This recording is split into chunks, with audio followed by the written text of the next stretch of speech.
연구실에서 벌어지는 이야기를 쉽고 재미있게 만화로 그려낸 작품을 랩툰이라고 하는데요. 연구실과 만화의 합성어인 랩툰은 과학기술에 대한 대중들의 이해와 친밀도를 높일 수 있는 콘텐츠로 떠오르고 있습니다. 이런 흐름에 따라서 얼마 전에 국내에서 과학만화 공모전이 열렸습니다. 오늘 주민피플에서는 이번 공모전에서 최우수상을 받은 중앙대 약학대학 이상곤 연구원과 함께 수상 작품과 랩툰에 대해서 알아보겠습니다. 자, 어서 오십시오. 이 웹툰은 많은데 랩툰은 잘 못 들어봤거든요. 어떤 건지요? 예, 올해 처음으로 이제 열렸는데요. 예.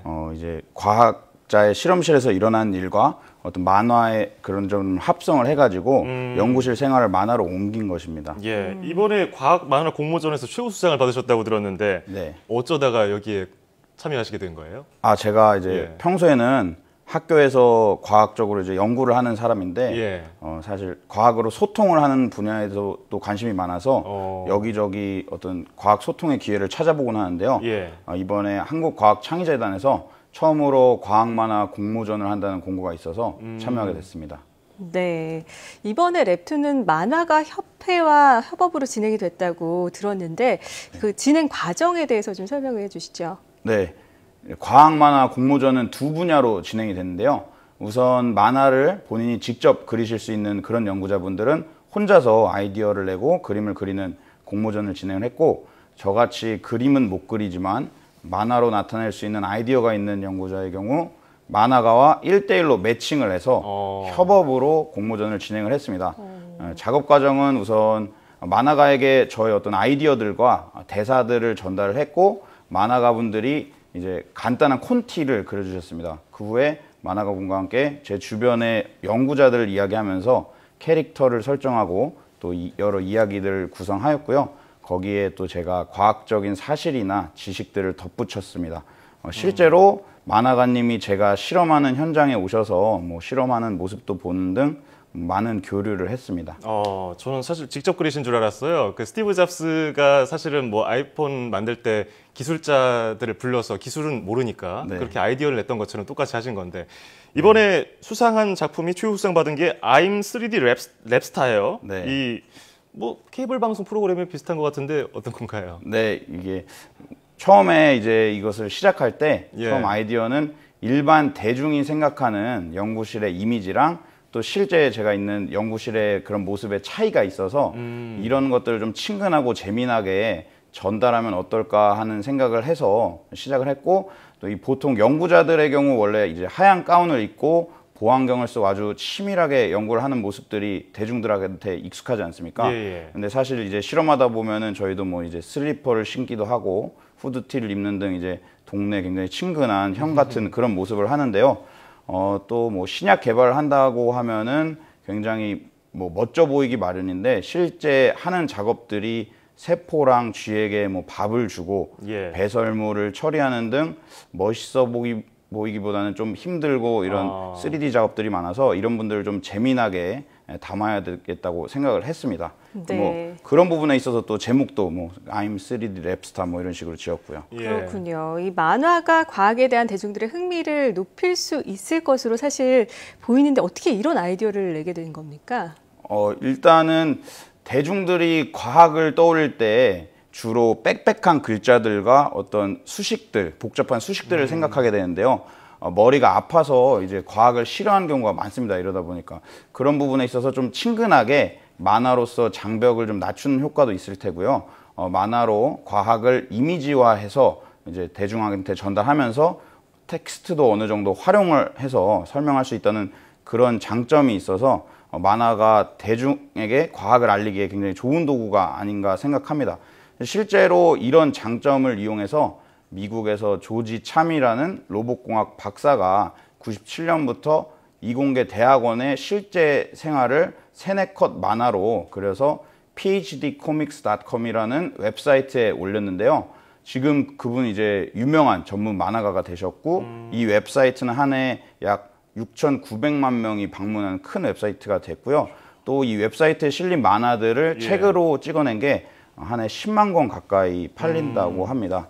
우리나라에서도 인기 과학 만화 도서 시리즈인 Y가 있는데 예. 이건 역시 과학을 만화로 풀어낸 좋은 예라고 생각합니다. 앞서도 이런 예가 있었군요, 외국에서. 네. 앞서서 이 연구원님께서 평소에 과학을 그 대중들에게 좀 알리고 소통할 수 있는 방법을 찾고 있었다 이렇게 말씀드렸는데 네네.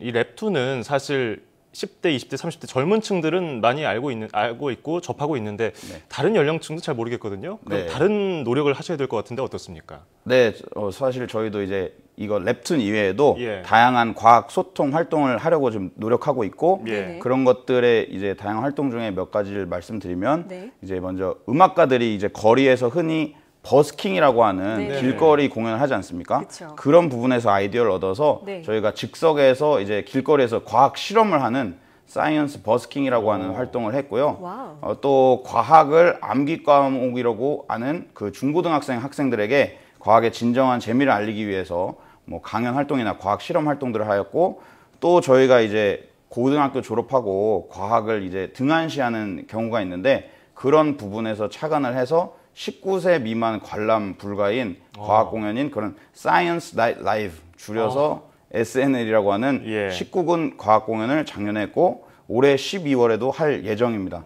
그리고 또 뭐 버스킹이나 이런 19군 과학 공연 이외에도 여태까지 잘 시도되지 않았던 새로운 과학 소통 활동들을 기획하고 있습니다. 네, 길거리에서 사이언스 버스킹이라 참 참신하게 다가오는데요. 이뿐만 아니라 페임랩에서도 좋은 결과를 내셔서 영국에 다녀오셨다고 들었는데 그 여정은 좀 어땠는지 좀 들려주시죠. 네, 제가 사실 이 과학 소통 활동에 대해서 처음 이제 열정을 갖게 된 게 사실 작년 페임랩 대회였는데요. 그 과학 3분 말하기 대회입니다. 예. 여기서 제가 운이 좋게도 최우수상을 받아서 최우수상을 다 네. 타시는군요. 네, 2등입니다. 다. 영국에 그 받아가지고 영국에 제가 첼트넘 사이언스 페스티벌이라고 하는 과학 소통 현장에 다녔습니다. 예. 사실 이제 저의 과학 소통에 대한 열정이 여기서 시작된 건데 뉴턴과 다윈부터 리처드 도킨스, 스티븐 호킹까지 유명한 과학자들이 많은 영국에서는 과학에 대한 위상이 굉장히 높습니다. 과학에 대한 국가적 지원과 대중들의 관심이 굉장히 뜨거워서 유명한 과학자가 계속 나올 수 있는 그런 시스템이 갖춰져 있더라고요. 근데 그 영국에 보니까 과학자들과 이 대중 사이에서 어떤 연결고리 역할을 해주는 분들이 계셨는데 그분들이 이제 과학 소통 전문가였고 심지어 이분들이 같이 계신 과학 소통 전문 기업들까지도 있었습니다.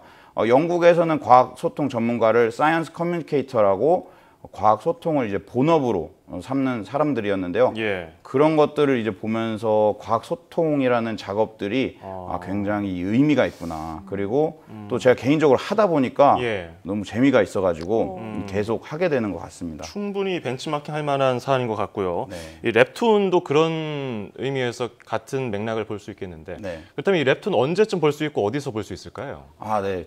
일단은 45만 명이 가입돼 있는 사이언스홀이라는 곳과 이제 예. 17만 명이 구독 중인 한국과학창의재단 뉴스레터 등에 연재될 예정이고요. 또 관련된 SNS로도 퍼지는 것으로 알고 있습니다. 시기는 10월부터 연재되는 걸로 알고 있고 자세한 사항은 제가 결정할 게 아니고 이제 만화가분이랑 과학창의재단 관계자분들과 미팅을 한 후에 정해질 것 같습니다. 네, 계속해서 기대를 해보게 되는데요. 끝으로 앞으로 연구 현장에서 이루고 싶은 목표와 앞으로의 계획에 대해서도 소개해 주시죠. 제가 이제 처음에 약학대학 입학할 때 한국 제약산업에 도움이 될 수 있는 약을 개발하는 연구자가 되고 싶어서 연구를 하게 됐는데요. 네. 이 목표는 뭐 지금까지는 아직은 변함이 없고요. 목표를 이루기 위해 앞으로 차근차근 단계를 밟아 나갈 계획입니다. 그러면서 또 제가 최근에 굉장히 의미가 있고 여러 가지 면에서 되게 재미가 있었던 과학 소통에 대한 활동들도 시도되지 않았던 방법들로 한번 도전을 해보고 싶습니다. 네. 자, 과학 대중화를 위해서 다양한 활동도 부탁을 드리겠고요. 한국 제약 산업을 위해서도 멋진 그리고 좋은 약도 많이 개발해 주시기 바라겠습니다. 자, 지금까지 중앙대 약학대학 이상곤 연구원이었습니다. 오늘 고맙습니다. 감사합니다.